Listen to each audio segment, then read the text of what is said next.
It's a busy day for Indian Prime Minister Narendra Modi, who is in Rome for the G20 summit. The leader of the world's biggest democracy met Pope Francis in the Vatican, where his meeting with the Pope is currently underway. Later in the day, there is another key bilateral with French President Emmanuel Macron to boost the Indo-French strategic partnership. Prime Minister Modi met his Italian counterpart Mario Draghi on Friday on the sidelines of the G20 summit, where both leaders discussed issues of bilateral and mutual interest. Modi was also accorded a ceremonial welcome ahead of the summit. The Prime Minister is on a three-day visit to Rome to take part in the 16th G20 summit, where he is scheduled to hold several bilaterals with key leaders before leaving for Glasgow in the UK to attend the COP26 climate summit. In a message for world leaders ahead of the summit, Prime Minister Modi said that the focus must be on pandemic recovery, the climate fight and tackling cross-border terrorism.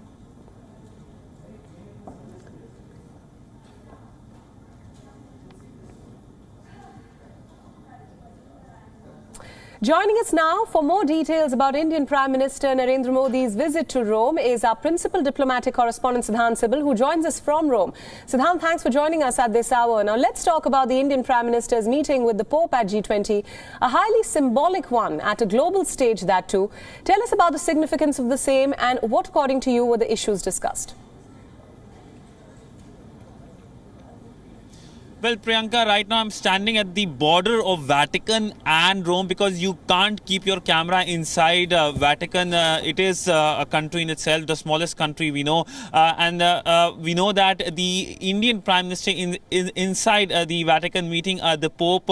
In fact, it's almost been 1 hour since the Indian Prime Minister arrived here at the Vatican. And of course, talks are underway. We know that the Vatican will release the visuals and the pictures shortly. And this is something that everyone is keenly awaited. He is, of course, the fifth Prime Minister to meet the Pope, fifth Indian Prime Minister to meet the Pope.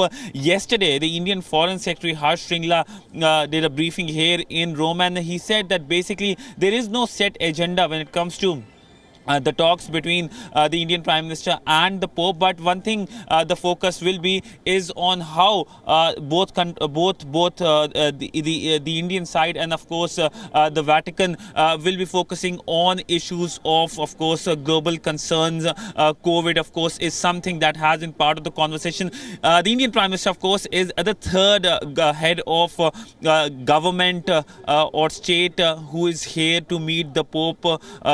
Before that, we know that yesterday two leaders, the US President Joe Biden and the South Korean President Moon Jae-in, had met the Pope here, and the basic conversation was around the COVID crisis and how it has been impacting the world. And of course that is the part of the larger conversations that are happening here in Rome as the leaders have descended for the G20 summit. In fact, the G20 summit is all set to begin in about an hour's time at the convention center. And the focus, of course, will be on COVID crisis, its economic impact, Afghanistan, climate change. These are the issues that are the top focus areas. In fact, India has proposed the mutual recognition of COVID vaccine certificate. This proposal has got a lot of support at the G20. And when the outcome is announced later on Sunday, we can expect some tangible outcome of the top 20 economies of the world coming up when it comes to dealing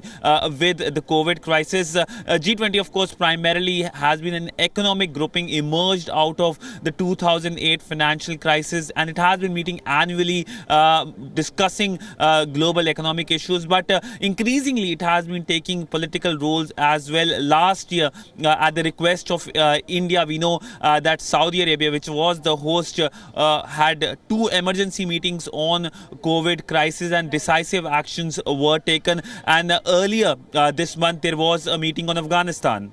Right, Siddhant, now let's talk about this particular meeting between the Indian Prime Minister and the Pope in detail.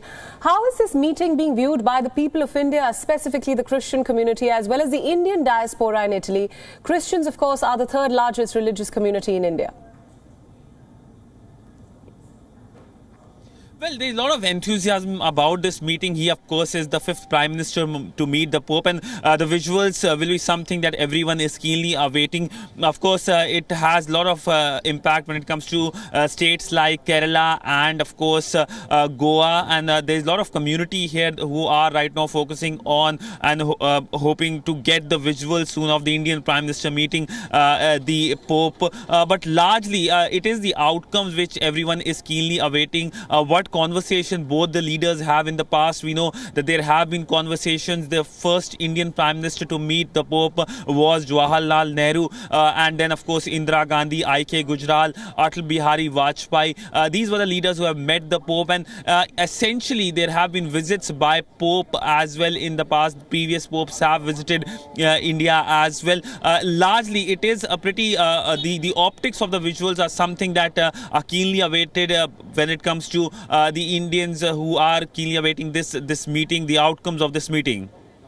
We, of course, like you just said, are waiting for the visuals and the photo op to come so that we can share the same with our viewers. For now, let's talk about some of the agendas and the issues that may have come up in this closed-door meeting between the Indian Prime Minister and the Pope. As we know, the Pope recently urged for radical climate response in an exclusive message. For the Indian Prime Minister also, climate change and the pandemic are crucial and high on his agenda. So tell us, will we see any big announcement when it comes to climate change, especially because this is preceding the COP26 climate summit? Well, out of the bilateral meeting, we don't expect any kind of big announcements. But of course, climate is a big worry when it comes to both India, and there have been comments by Pope as well in the past. But largely, when it comes to climate change, it has been the larger theme both here in Rome and, of course, later in Glasgow as well. Glasgow, of course, is a climate change event. The leaders will be gathering there. The Indian Prime Minister is also going to have a number of bilaterals. But here in G20, the focus will be on formation of consensus.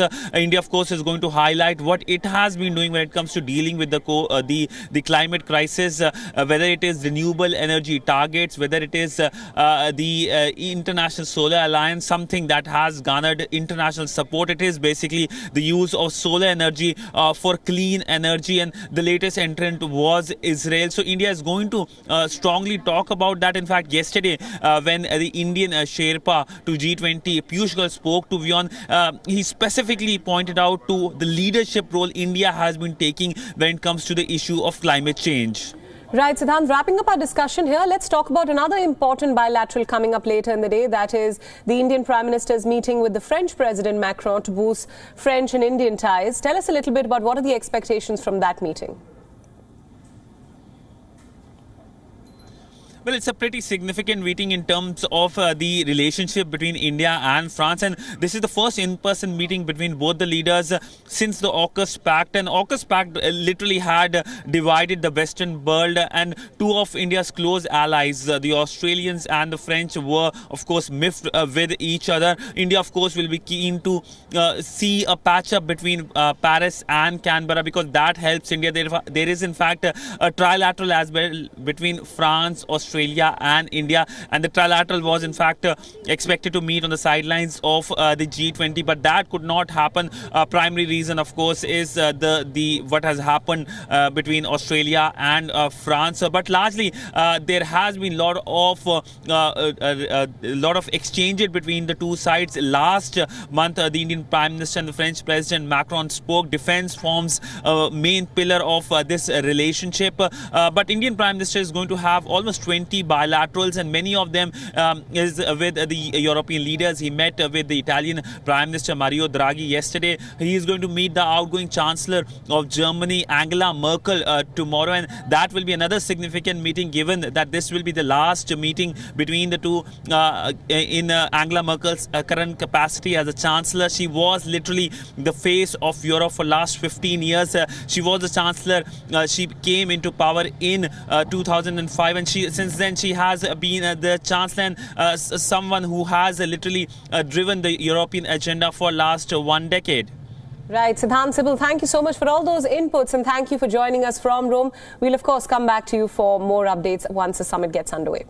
WION World is One is now available in your country. Download the app now and get all the news updates on the move.